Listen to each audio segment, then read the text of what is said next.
네, 잘 계셨죠, 한 주간? 네. 네, 여러분 보고 싶어서 혼났어요. 자, 우리 사도행전 3장 말씀 봅시다. 사도행전 3장 1절에서 10절 말씀 같이 함께 받들어서 읽도록 하겠습니다. 사도행전 3장 1절에서 10절 말씀입니다. 잘 들리죠? 좀 잘 들려서. 자, 사도행전 3장 1절에서 10절 말씀 이게 안 들려요? 이제 한 절 읽고 여러분이 한 절 읽고 하겠습니다.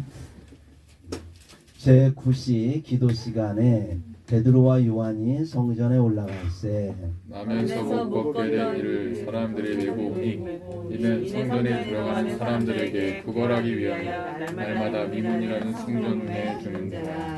그가 베드로와 요한이 성전에 들어가려 함을 보고 구걸하거늘 베드로가 요한과 더불어 주목하여 이르되 우리를 보라 하니 그가 그들에게 무엇을 얻을까 하여 바라보거늘 베드로가 이르되 은과 금은 내게 없거니와 내게 있는 이것을 내게 주노니 나사렛 예수 그리스도의 이름으로 일어나 걸으라 하고 오른손을 잡아 일으키니 발과 발목이 곧 힘을 얻고 뛰어 서서 걸으며 그들과 함께 성전으로 들어가면서 걷기도 하고 뛰기도 하며 하나님을 찬송하니 모든 백성이 그 걷는 것과 하나님을 찬송함을 보고 그가 본래 성전 미문에 앉아 구걸하던 사람인 줄 알고 그에게 일어난 일로 인하여 심히 놀랍게 여기며 놀라니라. 아멘. 아멘. 네, 앉으시고요. 오늘 말씀의 제목은 그리스도인이 내미는 소원이라는 제목을 가지고 함께 말씀 나누려고 합니다. 네. 오늘 핵심 말씀은 6절입니다. 같이 한번 기도하겠습니다. 시작. 베드로가 이르되 은과 금은 내게 없거니와 내게 있는 이것을 내게 주노니 나사렛 예수 그리스도의 이름으로 일어나 걸으라 하고. 네. 오늘 6절의 말씀은 누구에게 누가 한 말일까요? 베드로가 나면서 걷지 못한, 한 번도 걷지 못한 그 사람에게 한 말입니다. 그렇죠?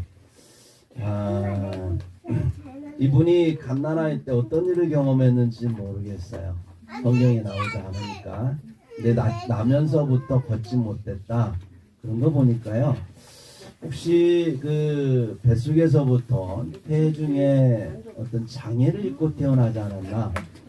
이런 생각이 들기도 하고, 또 나오다가 출산 도중에 어떻게 잘못해서 다리가 문제가 생겨서 걷지 못했는지, 하여튼 이분은 처음부터 태어나서부터 한 번도 걸어본 경험이 없는 사람이다라고 하는 것은 분명히 알 수가 있습니다. 그러니까 이분은 머리로는 걷는다는 게 뭔지를 알아요. 다른 사람들이 걷는 걸 봤으니까. 그런데 한 번도 본인이 경험해 보지 못했어요. 그래서 본인은 걸을 수 있다라고 생각을 하지 못하는 사람이에요. 네. 참 그 벽을 깬다는 게 쉽지 않은 것 같아요. 저도 저희 어머니께서 이제 돌아가셔서 하늘나라에 계시지만 어머님이 제가 의식하고 제 자아를 느낄 때에 어머니는 이미 이 막대기를 짚고 걸으시고 쩔뚝거리셨어요. 9살 때 어머니께서 이렇게 수술을 받으시고 그리고 못 걷기 시작했는데 그 다음부터 이 걷는다는 것을 많이 마음속에 소원했지만 실제적으로 걷는다는 것을 내가 허락지 못하는 걸 경험했어요. 하나님 앞에 어머니 걷기를 굉장히 소망했거든요. 그래서 기도도 많이 했고, 근데 어느 날 하나님께서 저에게 강한 마음을 주셔서 참 어머니를 모셔다 놓고 집에서 기도하기를 원하셨어요. 정말로 강한 마음이었어요. 근데 희한하죠? 평상시 그렇게 걷기를 원하셔서 기도했는데 막상 그 마음을 하나님이 주시니까요, 안 되는 거 있죠? 제가 안 돼요. 제가 허락은 못 하겠는 거예요. 이상해요. 저는 그걸 경험했어요. 그러니까 어머니는 못 걷는다는 게 이미 트라우마 속에 내 머릿속에 장착이 돼 있어서 제가 제 마음속에 있는 이것을 벗겨내고 뛰어넘는다는 건 굉장히 어렵더라고요. 이분도 마찬가지거든요. 자기는 경험해 본 적이 없어요. 그래서 다른 사람이 걷는 거 보면서 아 사람이 걸을 수 있구나 의식은 해요. 나도 걷고 싶구나 의식은 해요. 그런데 걸어지지 않아요. 그 자기가 쳐놓은 그 보이지 않는 유리벽을 뚫고 나간다는 건 엄청난 어려움이 있습니다. 하여튼 이분은 어렸을 때 의식하기 전에 아니면 의식했는지 모르겠지만 어릴 때는 아마 부모님이 굉장히 많은 노력을 했을 것 같아요. 여러분도 자녀나 아마 아프면 그러잖아요. 좋다는 약 다 먹이잖아요. 그죠? 뭔가 이 장애가 굳어지기 전에 뭔가 일어날 것 같은 기대감이 있으니까 온갖 약을 먹여주기도 해요. 그리고 여기저기 의사들 좋은 의사들이 있다고 하면 어떻게든지 빚을 얻어라도 낫게 해주고 싶은 마음이 부모 마음이거든요. 이분도 아마 그랬을 거라는 생각이 들어요. 네. 정말 세상에서 용하다는 의사는 다 찾아갔을 거예요. 근데 안 되는 거예요. 네. 이미 이분은 이제 출가할 수밖에 없는, 집에서 이렇게 보호할 수 없고 이제 혼자 살 수밖에 없는 상황이 됐기 때문에 길거리에 올 수밖에 없는 거죠. 그래서 마음속에 남은 게 그건 뭐냐면 이분이 나와서 이렇게 살아갈 수밖에 없는 거는 가난하다는 증거잖아요. 이게 뭐 어렸을 때 집이 부자였는지 가난한지 모르겠지만 하여튼 병을 고치는데 돈을 썼는지 어쩐지 모르겠지만 하여튼 가난하다는 거예요. 그래서 집에서 케어를 받을 수 없어서 나와서 다른 사람들이 주는 돈을 가지고 살아야 되는 안타까운 사람입니다. 이분은 굉장히 가난하기도 했고 그리고 살아가면서 굉장히 실망과 좌절과 상처 속에 살아가는 사람이었죠. 그래서 결국은 사람들이 부모가 그랬을 때 너는 이렇게 살라고 태어난 운명인가 보다 그렇게 얘기했을지도 모르겠어요. 그거를 받아들일 수밖에 없는 상황이었죠. 마음속에 굉장히 피투성이 같은 상처를 가지고 살아가는 사람. 하지만 죽지 못해서 끈질긴 목숨을 이어갈 수밖에 없는 그런 사람.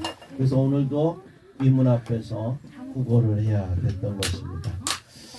위문이라고 하는 것은 아름다운 밑자, 문문자, 아름다운 문이라는 거예요. 이 문은 요세푸스라고 하는 유대인 역사가 있는데 그분의 말에 의하면 이 미문은 고린도식의 아름다운 그런 양식, 건축 양식을 따른 건데 그 문이 얼마나 아름다웠는지 금과 은으로 장식을 해요. 네, 금으로 입히고 은으로 장식을 한 굉장히 아름다운 문이었다라고 얘기를 합니다. 그래서 이러한 그 분위기 상황을 보면 그 당시에 참 그 유대인들이 굉장히 신앙심이 강했다라고 하는 걸 볼 수가 있습니다. 네. 그래서 이 문장 하나도 굉장히 이렇게 그 문으로 치장할 수 있을 만큼의 그런 신앙심이 강했던 거죠. 안 그랬으면 지금 상황이 로마 식민지예요. 그래서 안 그랬으면 어떻게 할까요? 밤에 몰려가서 베껴다가 빨아먹을 수도 있고 그러면 조금씩 베끼다 보면 어느 순간에 금이고 은이고 다 없어질 수 있잖아요. 그런데 그 문이 계속 그렇게 있었다라는 건 뭡니까? 그래도 이 성전만큼은 지키려고 하는 신앙심이 굉장히 강했다라고 하는 걸 볼 수 있습니다. 네. 그런데 참 묘한 분위기예요. 그렇게 아름답고 성스러운 성전의 미문, 아름다운 문 앞에 가장 세상에서 추하고 가장 불쌍한 비참한 인간이 앉아있는 굉장히 대비되죠. 아름다운 곳에는 아름다운 사람이 있어야 되는 거예요. 그런데 그 아름다운 곳에 그 불쌍한 사람이 있으니까 더 추해 보이는 거 있죠. 눈은 아름다운데. 네. 그래서 거기에 다니는 사람들이 그것을 보면서 어떤 사람은 동전을 몇 푼을 주면서 불쌍히 여기는 사람도 있었을 거예요. 어떤 사람 중에는 왜 저 사람은 저기다 갖다 놔가지고 미관을 해치는지 모르겠다고 하면서 굉장히 멸시와 조롱을 하는 그런 사람도 있었을 거예요. 이게 바로 하나님이 보신 그 당시 사람들의 모습이라는 거예요. 하나님을 섬기는 마음은 있어요. 그래서 겉으로 뭔가 보여주기 위해서 문까지도 그렇게 치장하는 그런 사람들이었는데 정작 하나님이 창조하신 그 소중한 생명은 그 앞에서 구걸하고 있는 그 생명이 누가 아파하는지 힘들어하는지 아무도 관심을 갖지 않는다라고 하는 거예요.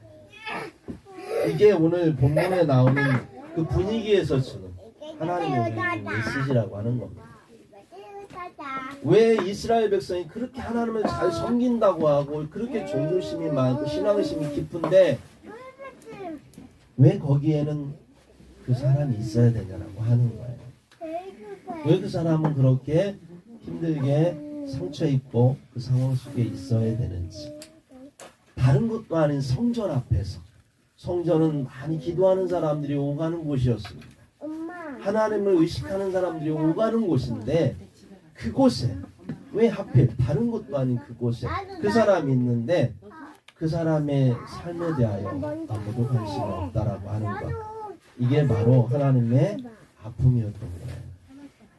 오늘날 우리가 살아가면서 교회 주변을 우리가 돌아볼 필요가 있는 거예요. 뭐 그냥 다른 뭐 건물 앞에 이런 분들이 계실 수 있어요.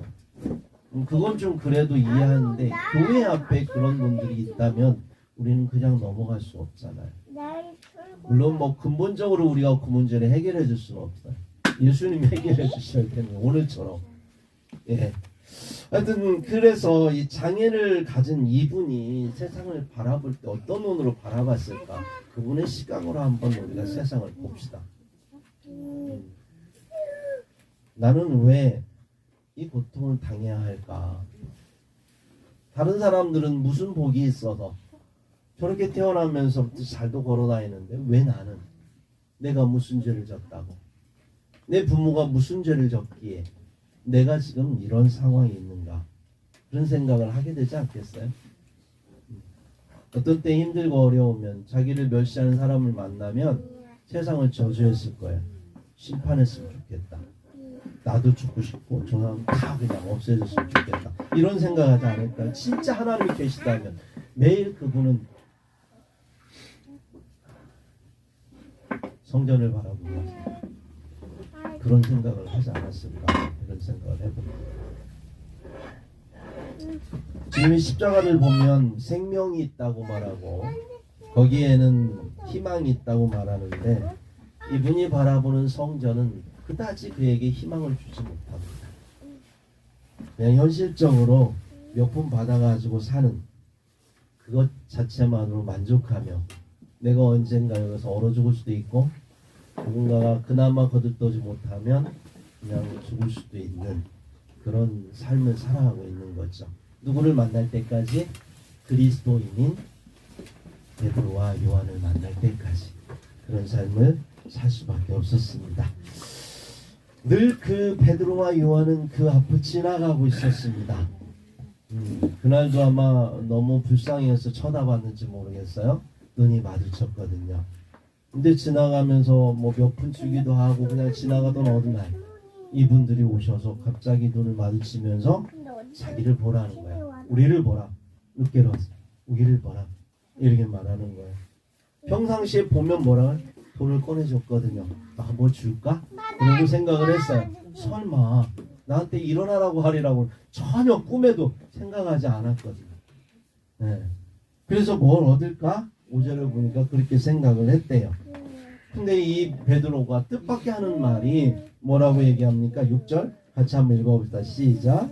은과 금은 내게 없거니와 내게 있는 이것을 내게 주노니 나사렛 예수 그리스도의 이름으로 일어나 걸으라. 이렇게 말을 했다는 거예요. 말만 한 게 아니에요. 어떻게 한 줄 아세요? 네, 7절에 보니까 베드로가 오른손을 그 사람의 오른손을 잡아서 일으켰답니다. 네, 왜 그랬을까요? 말만 했으면 아마 이 사람 안 일어났을 거예요. 아까 제가 말씀드린 것처럼 이미 학습되어진 나는 안 돼. 나는 할 수 없어. 내가 어떻게 한 번도 안 걸어봤는데 난 경험도 없고 시도도 안 해봤고 이건 아니야. 이 생각이 꽉 절어 있어서 그 불신의 벽을 의심의 벽을 뛰어넘을 수 있는 힘이 이 사람은 없거든요. 그런데 베드로가 이렇게 세운 거예요. 누구의 이름으로? 나사렛 예수 그리스도의 이름으로. 그냥 예수가 아니었습니다. 사람들이 죽였던 그 나사렛에서 왔던 그 예수 이름으로 그가 그리스도가 되어서 그 이름을 가지고 그 사람을 향해서 잡아 일으키니까 그가 일어났던 거예요. 그의 일어섬은 그의 의지가 아니었습니다. 그의 생각도 아니었어요. 그냥 아무것도 한 게 없어요. 그냥 일어나라고 무조건 얼떨결에 일어난 거예요. 상황이 그렇습니다. 뭐 제가 일어날지 믿습니다. 저를 이렇게 세워주세요. 이러지 않았어요. 그냥 베드로의 의지예요. 베드로가 성령에 의지해서 어느 날 성령께서 가는데 강하게 저 사람을 향해서 외치라는 거예요. 그 마음의 음성이 너무 강하니까 가서 자기도 모르게 한 거예요. 베드로도 뭐 경험이 있었던 게 아니에요. 그냥 가서 그냥 하고 마음이 시키니까 안 하면 성령이 시키니까 가서 했던 거예요. 그런데 그가 갑자기 일어나는 거예요. 이건 베드로의 의지도 아니었어요. 누구의 의지라고요? 성령의 의지였다라고 하는 것입니다. 하나님의 의지가 그를 일으켜 세웠던 거예요. 예수 그리스도의 이름이 그의 발에 힘이 들어가게, 발목에 힘이 들어가게 해서 그를 이렇게 세웠던 거예요. 그래서 그가 한 번도 일어나서 걸어보지 못한 그가 뛸 정도로 그렇게 건강해진 거예요. 여러분, 소가요, 송아지를 낳잖아요. 그러면 그 송아지가 태어나가지고 한 30분이나 1시간 있으면 걸어요. 인간은 한 1년 정도 있어 걷잖아요. 걔는 1시간 좀 걸어요. 근데 막 나왔다고 바로 뛰거나 바로 걷지 못합니다. 처음에 일어났다가 넘어지고 또 일어났다 넘어지고 하다가 어느 순간에 일어나가지고 털털털털 거면서 딱 바짝 걷다가 어느 순간에 뛰더라고요. 송아지도 나면 그렇게 하거든요. 근데 이분은 나사렛 예수 그리스도의 이름으로 일어나 걸으라 그러니까 걸어서 바로 일어나서 걸어가지고 뛰었다라고 성경은 말씀하고 있는 겁니다. 야, 정말 얼마나 행복했을까요? 이처럼 이 순간에 이 세상을 다 얻은 것 같은 그런 착각에 빠질 정도로 이분은 굉장히 환희에 찬 삶을 살았을 것입니다. 그런 순간에 성전에 들어가서 그렇게 사람들이 들어가는 그 성전에 들어가서 하나님 앞에 찬송을 했어요. 그는 원래 여러분 이 땅에 태어나서 그만큼 어렵고 힘들게 살았으면 세상이 굉장히 부조리하고 불평등하고 불합리하다 생각을 했겠죠. 네. 근데 그가 그 예수 그리스도의 은혜로 걷게 됐을 때 그가 바라봤던 세상은 전혀 다른 세상이 된 거예요. 그 전에는 정말 세상이 정말 없어지고 심판받고 멸망했으면 좋겠어요. 같이 그냥 없어졌으면 좋겠다는 생각을 했을 거예요. 그런데 세상은 그대로인데도 불구하고 그 한 사람이 하나님의 은혜를 받으니까 그가 바라보는 세상은 오히려 하나님의 은혜로 가득 찬 거예요. 살아계신 하나님을 경험하는 거예요. 하나님을 인정할 수밖에 없었어요. 모든 사람들도 인정할 수밖에 없었어요. 왜요? 저 사람은 항상 저 자리에 앉아있던, 이 문에 앉아있던 그런 사람이었는데 그가, 얼굴을 알아보는 그가 바로 뛰고 있었던 것입니다. 하나님을 찬양하고 있었던 것입니다. 요한복음 9장 3절에 보면 똑같은 상황들이 나와요. 날 때부터 맹인이들, 시각장애인이 있었어요. 그러니까 제자들이 묻습니다. 예수님께 뭐라고 묻냐면 이 사람이나 그 부모의 죄로 인한 이 사람의 죄입니까? 그 부모의 죄입니까? 물었을 때 예수께서 대답하셨죠. 요한복음 9장 3절에 이 사람이나 그 부모의 죄로 인한 것이 아니다. 그에게서 하나님이 하시는 일을 나타내고자 하십니다. 이렇게 말씀하셨답니다. 그러니까 하나님을 만나기 전에 이 걷지 못한 이 사람은 왜 내가 무슨 죄를 져서, 뭐 우리나라 사람들 전생에 무슨 죄가 있어서, 내가 무슨 업보가 있어서, 우리는 그렇게 표현하지만 하여튼 간에 그래서 굉장히 세상을 원망했을 텐데 하나님은 죄 때문에 그런 게 아니라는 거예요. 물론 세상에 죄가 들어와서 이렇게 되지만 하나님은 그래서 이 죄를 세상에 허락하고 이 불평등과 이 불공정과 이 불합리한 세상을 허락한 게 아니라는 거예요. 오히려 이를 통해서 하나님이 하시는 일을 나타내고자 하십니다. 아멘. 이게 하나님의 뜻이라는 거예요. 여러분, 우리 그리스도인의 시각은 달라야 되는 겁니다. 세상 사람들이 당하는 고난과 고통은 그건 저주고 재수 없는 일일지 몰라도 그리스도인이 당하는 고난은 다르다는 거예요. 의미가 다르다는 겁니다. 하나님의 일을 나타내시기 위해서 하나님이 허락하신 거다라고 하는 하나님의 분명한 뜻이 있습니다. 여러분, 예수 믿는다는 게 그게 구원이에요. 꼭 뭐 우리 구원받는다는 게 굉장히 관념적인 구원을 생각해요. 예수 믿고 구원받으면 천국 간다. 요거 한 가지만 생각해요. 그건 궁극적으로 이루어지는 구원이고요. 예수 믿으면 구원이 어디서부터, 지금 여기서부터 일어나는 거예요. 예수 믿는 순간에 우리의 생각이 바뀌는 거예요. 우리의 가치관이 바뀌는 거예요. 우리의 모든 부정적인 것이 긍정적으로 바뀌는 거예요. 우리가 무의미했던 것들이 유의미해진다니까요. 무가치했던 것들이 가치가 있어지는 것, 이게 바로 우리의 구원이에요. 여러분, 하나님께서 십자가를 이 땅에 예수 그리스도 보내서 십자가를 지시게 하셨다. 나를 위해서 그렇게 지셨다라고 하면서 너 하나를 위해서 내가 내 생명, 아무 짐승의 피도 아니고 하나님의 피를 흘리셨다라고 하는 그 위대한, 그 가치 있는 일이 나 때문에 이루어졌다는 거예요. 나는 사랑받기 위해 태어났다는 거 생각할 때 정말로 한 번도 걸어보지 못해서 밖에서 이렇게 사람들에게 구걸할 수밖에 없는 무가치하고 무의미한 삶을 살아가고 있는 이 사람에게 그 은혜가 임하니까 정말 세상에서 가치 있는 삶을 살게 됩니다. 가치 있고 의미 있는 존재임을 본인이 깨닫게 돼. 이게 구원이거든요. 여러분, 돈이 많아도 어떤 사람들은 창밖으로 뛰어내려서 죽는 사람이 있잖아요. 우리는 돈이 많고 뭔가 잘 돼야만이, 높아져야만이 내가 가치 있다고 여기는데 왜 그 사람은 창밖으로 뛰어내려서 죽냐고요. 무의미하니까. 돈이 많고 높아져도 무가치하니까. 그러니까 어느 순간에 뛰어내리는 거예요. 가치를 느끼는 사람은, 이 세상의 사람의 의미를 느끼는 사람은 절대 자기의 생명을 함부로 던지지 않습니다. 성경에서 하나님은 우리에게 정말 너는 나에게 의미 있는 존재라는 거예요. 너는 나에게 굉장히 가치 있는 존재라는 거예요. 그걸 우리에게 가르쳐 주고 계시는 거예요. 그게 구원이거든요. 현대인들이 가장 무서워하고 가장 두려워하는 게 뭐냐면, 지금 열심히 살거든. 막 캠핑 가서 살고 막 자기 인생 굉장히 재밌고 가치 있고 의미 있게 산다고 나름대로 좀 노력하며 사는 거예요. 근데 어느 순간에 아마 느낄 거래요. 이 세상은 별로 의미가 없구나. 나라는 존재가 과연 가치가 있을까? 누군가가 나를 가치를 매겨준다고 하면 내 삶의 가치를 인정받을 수 있을까? 아니야. 이게 확신이 되는 순간, 그 순간이 두려운 거예요.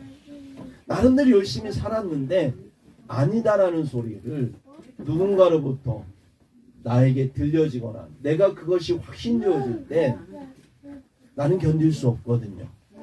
그게 현대인들의 두려움인 거예요. 근데 성경은 우리가 얼마나 가치가 있는지, 의미가 있는지를 보여준다라고 하는 것입니다. 성령에 충만했던 이 베드로, 그는 이 사람을 이렇게 세웠습니다. 그를 구원해 주셨습니다.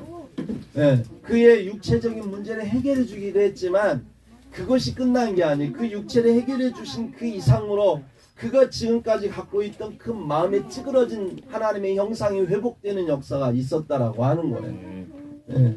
일그러진 세상이 이제는 행복하고 정말로 좋은 세상으로 그에게 변해 있었고, 그의 시각이 하나님의 그러한 시각으로 변해 있는, 하나님의 형상을 회복한 변화가 그 안에 일어났다라고 하는 것입니다.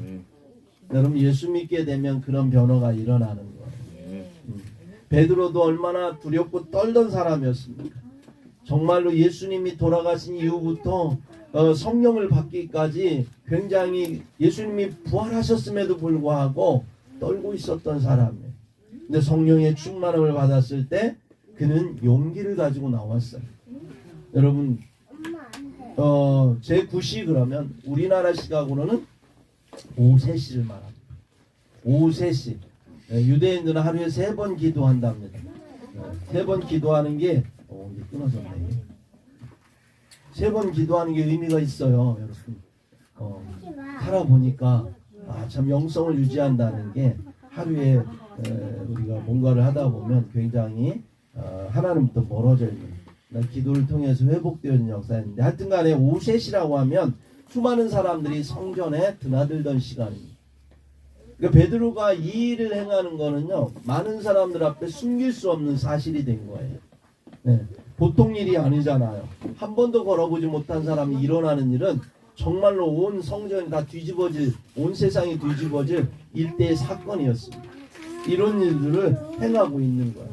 그러면 어떻게 될까요? 지금도 성전 안에는 그 일당, 예수의 일당을 잡아서 죽이려고 하는 세력들이 있었거든요. 그 세력들의 뒤에 들어가고 그러면 베드로와 요한은 잡혀갈 수도 있는 거예요.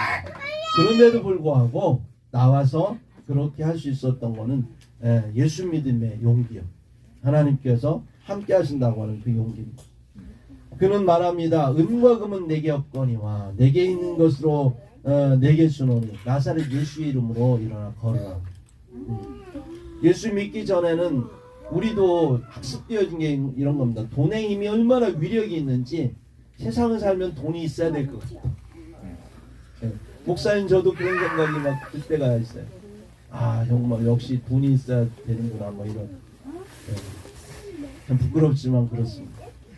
그건 정말 하나님 앞에 회개하며 살아가는데 여러분 세상은 역시 돈이 있어야 된다라고 많은 사람들이 이야기하고 그것도 황금 만능주의로 살아가요. 그런데 지금 베드로는 뭐라고 얘기합니까? 은과 금은 내게 없거니와 나한테 돈은 없다.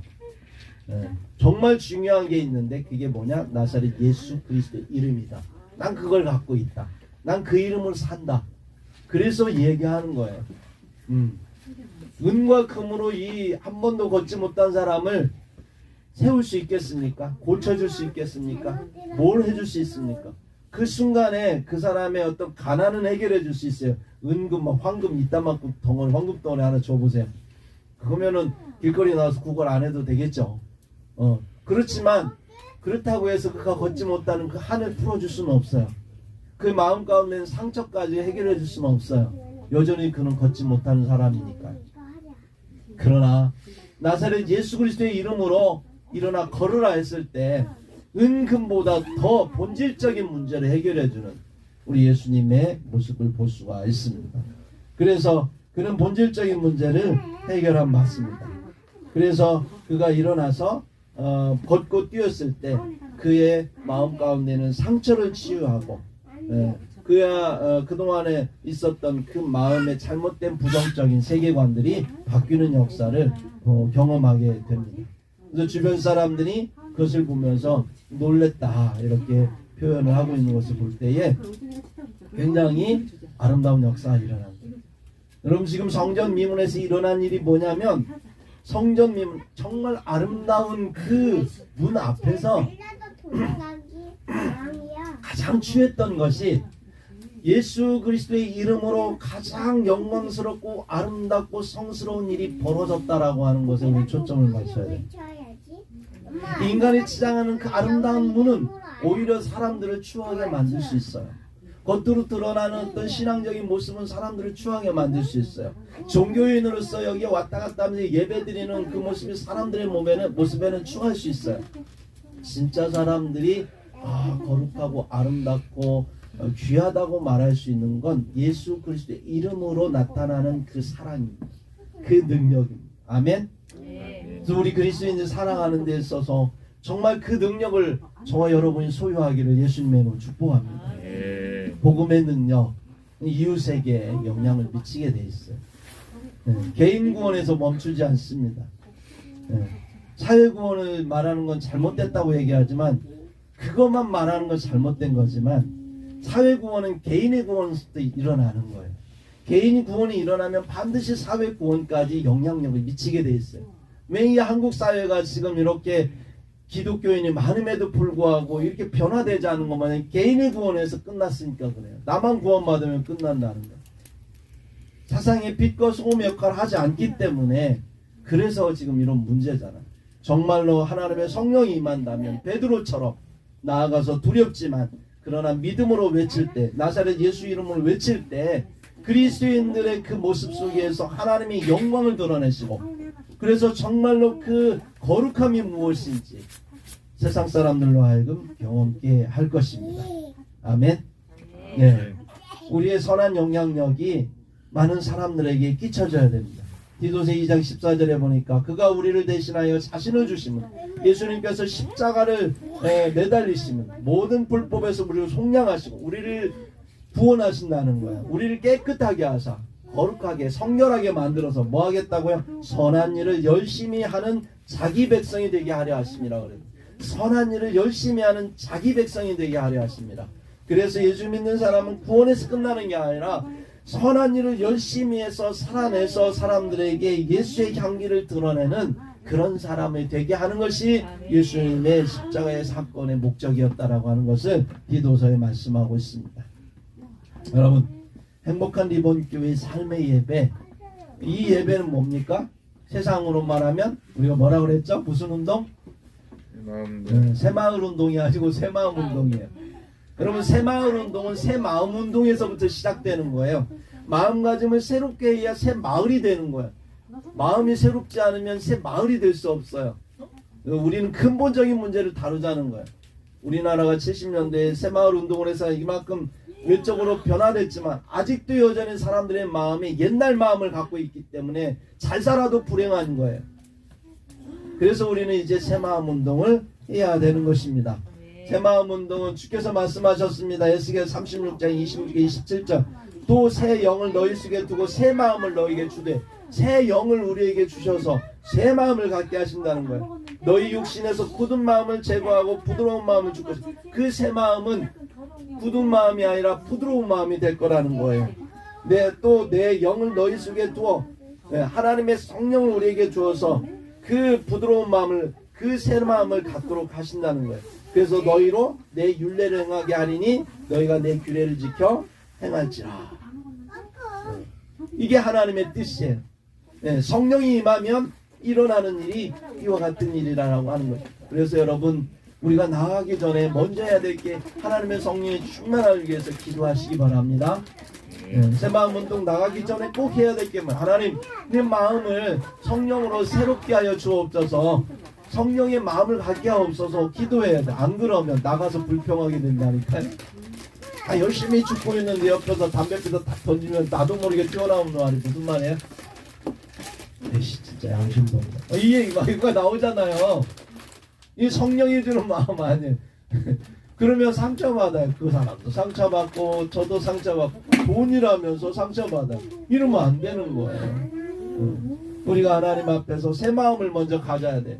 그들을 긍휼히 여기는 마음을 가져야 돼. 그들을 용서하는 마음을 가져야 돼. 그들을 배려하는 마음을 가져야 돼. 이게 뭐냐? 우리 새마음 운동의 3대 마음입니다. 아멘? 옛날에 새마을 운동에 우리 한국단 새마을 운동 3대 신조 아세요?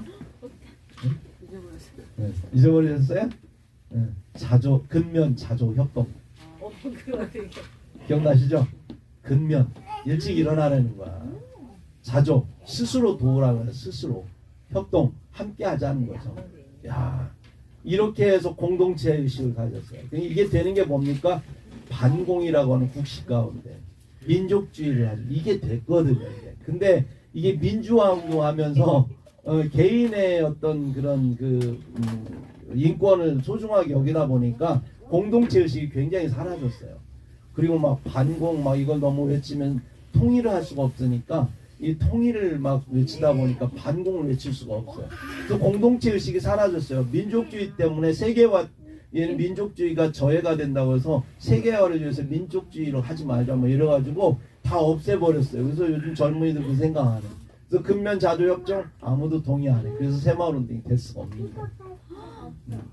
근데 이게 굉장히 중요하거든요. 우리가 그래서 제가 이 삶의 예배로 드리는 새마음 운동의 세 가지 마음 따라서 한번 해봅시다. 긍휼, 용서, 배려. 아멘. 세 가지 마음 뭐라고요? 긍휼, 용서, 배려. 네, 이 십자가 마음이에요. 네, 하나님이 우리에게 품는 마음이라니까요. 긍휼히 여기는 거예요. 불쌍히 여기는 거예요. 아, 왜 저렇게까지 못해? 못하는구나. 어쩔 수 없구나. 몸이 약하구나. 긍휼히 여기는 거예요. 그래야 용서하는 마음이 생겨요. 측은지심이 있어야 용서하는 마음이 생기는 거예요. 응? 아, 그렇지 뭐 그럴 수도 있지. 이런 마음 생기는 거예요. 응? 어떤 사람 옆에 담배 피다가 던지면 불쌍히 여기는 마음, 아유 얼마나 마음에 공허하면 저 담배 연기를 채우려 할까, 이런 마음이 내 안에 있어야 되는 거예요. 얼마나 고민이 많으면 지금 이 시간에 저기에 나와서 담배 피고 저러고 있을까. 긍휼히 여기는 마음, 예? 던지면 아유 그래 하나님께서 나에게, 예? 저 사람 용서하라고 하시는 마음이 있구나, 내가 지서주고 저 사람 도와줘야지, 이런 용서하는 마음, 배려하는 마음, 이런 마음들이 용서받은 자만이 할 수 있는 거예요. 그래서 교회가 가능한 게 뭐예요? 교회는 죄인들이 와서 용서받는 곳이니까, 새로 태어나신 곳이니까, 새 마음을 갖는 곳이니까, 우리는 나아가서 그 긍휼한 마음으로, 용서하는 마음으로, 배려하는 마음으로 다른 사람들을 섬길 수 있는 거예요. 그 모습을 볼 때 사람들이 새 마음이 전파가 돼서 그들에게도 그 마음의 영향력이 가는 거지. 네. 그래서 새 마음 운동의 3대 기조가 뭡니까? 물어보면 뭐라고 얘기해요? 긍휼, 용서, 배려. 긍휼, 용서, 배려입니다. 옛날엔 근면자조 협동이었지만 이렇게 여러분들이 앞으로요 하나님께서 우리에게 주신 이 귀한 사역이 어떻게 될지 모르겠어요. 저는 우리끼리 외치고 우리끼리 하는 것 같지만, 여러분 나비 효과라는 말 들어보셨어요? 네, 서울에서 나비가 한 마리 막 파닥거리잖아. 이게 파장이 일면 저기 미국 LA 가면 폭풍이 된다는 얘기예요. 그런 것처럼 누군가가 외치고 몇몇 사람들이 여기서 파닥거리고 움직이니 우리 대한민국이 교회를 바꾸고 민족을 바꿀 수 있는 그런 게 되는 거. 무슨 운동이 막 엄청 거대하게 시작되는 게 아니에요. 근데 이 흐름은 하나님께서 하셔야 되는 거예요. 여러분 나비가 대양을 향해 바다까지 나가는 방법이 뭔지 아세요? 자기 힘으로 막 해봤자 요만큼 돌다 말아요. 그냥 바람을 타면 돼요. 폭풍이 불면 타고 가면 어느 순간 바다에 나가는 거예요. 우리는 나비와 같이 힘이 없는 존재예요. 하지만 주님께서 성령의 바람이 불면 이 바람이 어떻게 일지 몰라요. 그래서 우리가 이 운동을 하는 겁니다. 네, 3대 마음, 어떤 마음일까요? 긍휼, 용서, 배려. 이건 자기를 부인할 때만 가질 수 있는 마음입니다. 4대 가치가 있어요. 예. 우리 새마음 운동의 4대 가치. 첫 번째 신뢰. 말을 해볼까? 신뢰, 축복, 사랑, 성결. 네, 이게 바로 사회 공동체를 형성하는 4대 가치입니다. 고민 많이 했습니다. 하나님 앞에 기도하면서 새벽에 하나님 뜬금없이 주시는 마음으로, 왜 4대 가치냐? 이거를 다른 말로 하면 믿음, 소망, 사랑, 성결입니다. 거룩입니다. 무슨 얘기인지 아시겠죠? 근데 왜 이렇게 간 사람들이 물어보면 4대 가치가 뭐예요? 그게 뭐예요? 그러면 믿음, 소망, 사랑, 성결. 교회에서 하는 거구나. 나하고는 상관없구나. 이렇게 생각할 수 있다니까. 교회 용어니까 너무 익숙하잖아요. 근데 세상 사람들이 이렇게 잘 안 들어와요. 그래서 제가 바꿨어요. 그거를 믿음을 신뢰로 바꿨어요. 신뢰하자. 신뢰하는 사회. 서로 신뢰하는 사회. 그 다음에 소망, 축복하는 사회. 복 좋아하잖아요. 축복, 누군가에게 바라는 거, 누군가에게 되기를 바라는 거, 축복, 소망이지 않습니까? 사랑, 이건 뭐 일반적인 용어니까. 그 다음에 성결, 거룩은 좀 사람들에게 좀 거리감이 있고 이해가 안 갈 것 같아요. 청결, 그러다 보니까 청결은 마음의 청결보다는 외적인 청결을 말하는 것 같아요. 그래서 성결 그랬습니다. 그래서 슬쩍 이건 성결교회에서 나오는 운동입니다. 그런 욕구도 있었나 봐요. 어쨌거나 거룩함, 성결함, 깨끗함, 청결함. 그래서 사회가 이 뭐 외적으로의 청결도 있지만 마음의 청결함, 깨끗함이 있어야 되잖아요. 이런 것들을 추구하는 그런 4대 가치를 추구하는 운동이 바로 이 새마음 운동이라는 거예요. 그래서 3대 마음과 4대 가치를 합치면 7이 됩니다. 완전수 7이 된다라고 하는 거죠. 자, 여러분 마음에 드십니까? 네. 아니면 아니라 하십시오. 그러면 더 좋은 의견이 있으면 아직 발표를 안 했기 때문에 우리끼리 하는 거기 때문에 바꿀 수도 있습니다. 그러나 복음 안에서 말씀 안에서 하기를 소망합니다. 또 새마음 운동이 이제 앞으로 캐치프레이즈, 캐치프레이즈가 뭐냐? 가치 있는 마음, 가치 있는 삶. 네. 따라서 해볼까요? 가치 있는 마음, 가치 있는 마음, 가치 있는 삶. 가치 있는 삶. 앞에 가치 있는 마음은 뭐냐면 함께 있다는 뜻이에요. 함께. 무슨 얘기인지 아시죠? 티귿받침. 뒤에 가치 있는 삶은 뭐야? 값어치 있는 삶이라는 뜻이에요.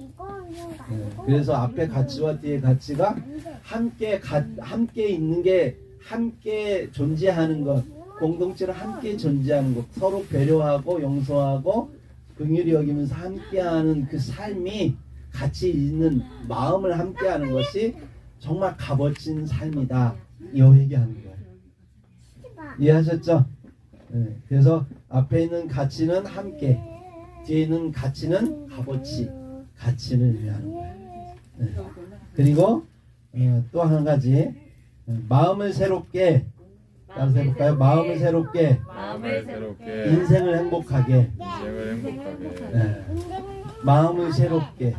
제가 처음에 마음을 따뜻하게 했는데 새 마음 운동이니까 마음을 새롭게. 그렇게 함으로 인생을 행복하게. 처음에는 관계를 행복하게 하려다가 그건 좀 사람들이 이해를 못할 것 같아요. 사람들은 행복하기를 원하잖아요. 그래서 마음을 새롭게 하는 게 인생의 행복을 가져다 준다. 뭐 이런 의미로, 그래서 마음을 새롭게 인생을 행복하게, 이런 캐치프레이즈를 정했습니다. 네. 공산주의 당들이 그 잘하는 게 선동이잖아요. 선동. 선전선동을 잘하거든요. 이런 캐치프레이즈를 만들고. 그래서 이 선전선동하는 게 우리에게는 나쁜 이미지로 찍혔어요. 아, 이러면 이건 나쁜 거야. 나쁜 게 아니에요. 좋게 선전선동하는 건 필요해요. 그렇잖아요? 우리가 뭐 하면서도 그냥 우리끼리 하면 그냥 우리끼리 끝나요. 뭐 그것도 의미가 있어요. 근데 함께 하면 더 좋잖아요. 그 좋은 일을 서로 이렇게 전파하고 나누는 게 좋은 건데, 근데 우리끼리 하면 아무도 안 알아줘. 그러니까 선전하는 거야. 광고하는 거야. 선동하는 거야. 우리 합시다 하고 같이 이야기하는 거야. 이게 필요한 거죠. 근데 그거를 나쁘게 보시면 안 되는 거죠. 그래서 여러분들이 결론적으로 말합니다. 오늘 본문에 보니까 나면서 한 번도 걸어보지 못한 그 한 사람이 성전 미문에 앉았습니다. 그를 걷고 뛰게 하며 하나님을 찬양케 했던 사람은 누구입니까? 수없이 지나다니는 그 수많은 유대인들 중에 누구였냐라고 하는 거예요. 하나님의 영의 감동과 성령에 충만했던 그 그리스도인 베드로, 요한이 그 일을 했다라고 하는 것에 우리는 주목해야 됩니다. 오늘날 이 사회가 한 번도 함께 살아가는, 한 번도 서로 배려하고 긍휼하고 용서하는 마음을 가져보지 못한, 정말로 서로 막 잡아당기고 앞서기 위해서 정글 같은 사회를 경험했던 사람들에게 우리가 외치는 이 말은 과연 그들의 마음 가운데 될 수 있다라는 마음을 가질 수 있을까요? 저런 사람들 참 하는 사람도 있구나. 그렇지만 안 돼. 뭐 얼마나 가겠어. 그들의 마음 가운데 그런 마음 얼마나 가겠어. 두 번째, 해봐라. 되나. 안 될걸? 이 마음이 있어요. 이 사람도 마찬가지예요. 한 번도 안 걸어봤기 때문에 내가 걸을 수 있을까? 아마 그 베드로가 끌지 않았으면 한참 생각했을 거예요. 일어나야 돼, 말아야 돼. 일어났다 안 일어나면 창피하고, 과연 내가 일어날 수 있을까? 얼마나 일어나서 걸을까? 별 생각을 다 했겠죠. 끌으니까 자기도 모르게 그냥 끌려 일어났던 것처럼, 이게 선전선동이거든요. 네, 그런 것처럼 우리가 하면서 이제 사람들에게 같이 동참하자, 그래서 아름다운 세상을 만들자, 이렇게 할 때 그들은 일어설 수 있는 거야.